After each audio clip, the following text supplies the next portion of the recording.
Кино маань сонгон арилж байгаа 27 настай Энчойныг харуулсаар эхэлнэ. Одооноос түүнийг золоогүй. Эмчин түүнд олон удаагийн хаалгаанаас нь болоод дахиж хаалганд орох боломжгүй дээр урт наслахгүйг нь дуулгана. Ийм өмөдөөс онсон хүн гадаа гудамжинд гарч хамаг стрессээ тайлнаа. Өндөршилч үед нэгэн хогтууж байгаа хүн альтер шалбааг нь дуунж байгааг харуулна. Эндэр шалбааг руу нэг цооногноос сонин шингээ урсаж орж байлаа. Сэв өнөртөд энэ шүү. Төд удалгүй нөгөө хүний гарын ярьсан мутацд ороод жихэн тасраад унлоо. Хотын захиргаанд нэгэн гэр оронгүй хүн найзыг нь цуурл алгарч алсан байхаа гэд байж идэг.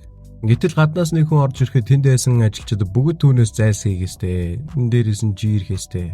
Тэгсэн чинь тэнд байсан нэг ажилт нь шинэхэн болох Лио Жөнийг тэр хүн лээ болно. Одооноос түүнийг сүмбөгийн. Нөгөө хил амтай хүн чинь хогийн цэг дээр хими хооросаад байна гэд гомдодлож байдаг. Сүмбэд гэр оронгүй ах уу энэ тосхон эвгүй газар шүү гэж хэлчихэд яваад өгнө.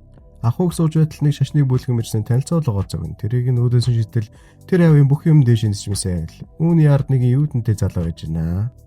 Залуу маань эмээгээс мөнгө өгөх гойна. Эмээг яриул мэдээж үгүй. Өгөхөөс өмнө айлд явах хүсэлтэй. Гэвч түүний мөнгөний гахаандаа цугласан мөнгө нь хаана ч хүрэхгүй байв. Тиймээс найз Робинээс мөнгө асуусан ч мань хүн "Мань юу ч вэ? Саяхан гэрийнхэн дээврийг янзлуулаад хувхаасан байна" гэд нүүр өгсөнгүй. Захиргаан дээр ирсэн хил амтай залуу их нэртэй бол хонь явсан жээ. Охиноо тарах үеэр авах гээд очисон боловч бороонд тавчнаасаа болоод талтарч унаад бүтлгүйтэв. Үүнийг нь харсан охин ааваасаа ичин найзтайгаа тарахаар болно. Хажуугаар нь гарахдаа танихгүй хүн шиг л зурж өнгөрхөн тэрэ. Сэтгэлээр унсан залуу ганц найз болох Робинэд очисон байв. Энийг ер нь бүтлгүй гинэ. Гэрт нь ортол нэрэл дээврээс нь ус туслаад байжээ. Янзлуусан гээгүй мөө. Энэ үеэр золоо явах гээд дэлгүүрээс юм цуглуулж байгаад сөмбөтэй мөргөлтөд хамаг юм онгаач. Эндэгсэн тэр хоёр бие биенийхээ авсан юмнуудыг хараад алуурчин байж магад гэж бодно. Сөмбө түүнийг алуурчин байж магад гээд чиндамнаас нь таттлаа. Хоёр талаасаа татцараад хамаг юмаа дээш нь цацав. Золоогийн дээрээс утга унах гэж байгааг харсан сөмбө түүнийг аврах гээд өөрлөгөө таттал дээрээс нь борооны тусаал ус гоожоод шалав норноо. Уурандаа жигмэл бамбар шараммаа. Сүмбэ уушлалт гойн нэрийн ууц өгөөд явна. Бүтлгүүр Робинд золоог мууж явах үед гэрт нь нөгөөх нь сүнс шүтгэр шиг ороод ирсэн байж байдаг. Үүнийг нь харсан хоёр чинь айж магаад илгийг аав. Золоо өөрийг нь хулгайлаад эмээгээс нь мөнгө нэх санаа гаргавч нөгөө хоёр зөвшөөрсөнгүй. Тэгсэн чинь 5 саяыг өгөө гэхэд шууд боол нь болж хуврааш. Энэ үед Сүмбөгийн байрны эзэн аавга ямар амар дуу чимээтэй юм бэ гэж аашилж байдаг. Гүнээрэл гэр орон нь амар болцсон байгаа юм чинь. Нөгөө гэр оронгүй ах уу маань шорон чив шиг сонин газас ирнэ. Босоод хартал аквариум дотор хүн үү юу вэ гэлтэй сонин юм сэлж байдаг. Манай гур маань эд яг бичлэгээ хийгээд явж итэл золоогийн маань биеийг модод эхэлнэ.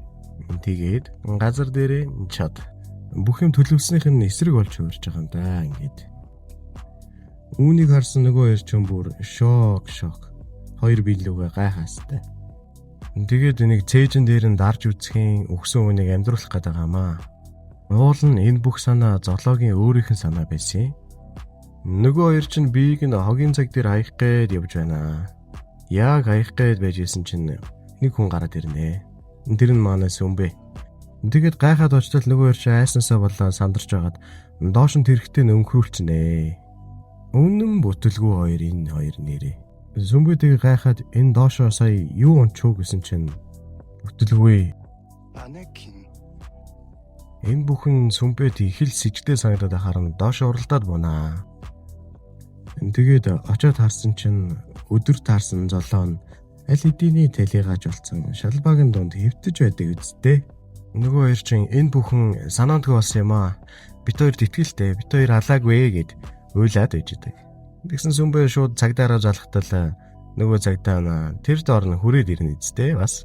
Мэдүүлэг авах гэсэн нэг л болж өгдөг вэ. Тэгсэн золоо хаанаас ч юм гівгэнэд гараад ирнэ. Саяхан өгцөн байсан хүн гинэд босоо зогссон байж илаа. Үүнийг нь харсан Сүмбэ шок. Золоо өөрөө шок. Аргагүй сая өгцөн байсан юм чинь. Робин бүр инээснээ ухаалдааш. Энэ бүтлгүүгийн царай хинээдтэй. Мэн Сүмбэ чинь ер нь тэр юудэнтэй залуутай адилхан супер хүчтэй юм байна штт.